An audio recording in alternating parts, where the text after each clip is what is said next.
Well, checking out your weather forecast as we look forward today and for the expected high. It's going to be the warmest day of the week with temperatures quite a bit above normal. Expected high in Salt Lake City, 87 degrees. You can still see on average, which should be 80. You see that flash in the background? You see that little lightning bolt? Yeah, we're going to bring a chance of some afternoon showers, even some thunderstorm activity. Could be severe in some areas, particularly as you move in Tooele and Box Elder County. So as we take a look at that, yeah, we're hanging on to this threat of these afternoon showers and some thunderstorms.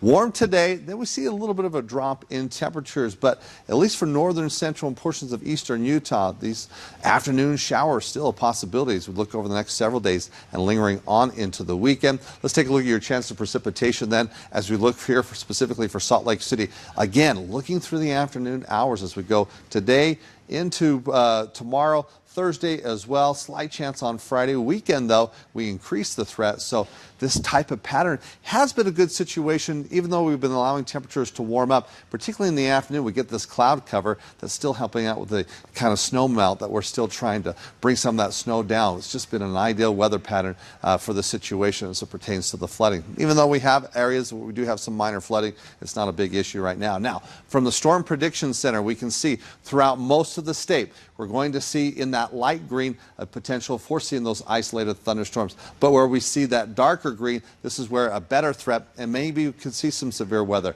Southwest Utah, so St. George, again, you're escaping the threat here today.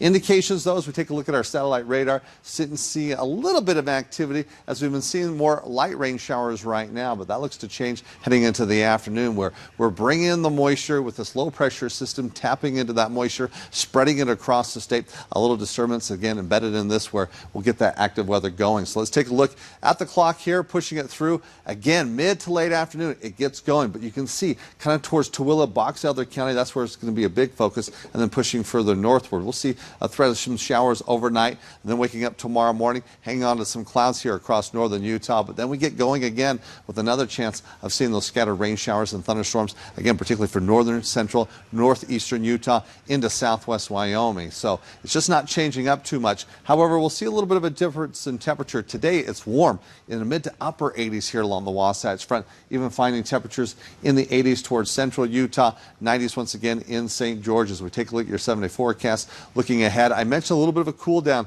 where we've got 90s today, then it's 80s, back into the 90s for the weekend. But it looks like it'll be fairly dry for St. George still, even as we look towards next week. Northern Utah, afternoon threat, those showers in play. Tomorrow as well, less of a chance on Thursday, but we'll hold on to a possibility. Looks like Friday we're okay. Saturday is kind of in a question mark. Looks like partly cloudy skies. We might see an isolated mountain shower. Then we'll bring some more rain into the forecast Sunday and Monday. We're going to see a little bit of a cool down. We get back into the low 80s, close to average, but we keep it in the 80s here for the next several days, even leading up to the weekend.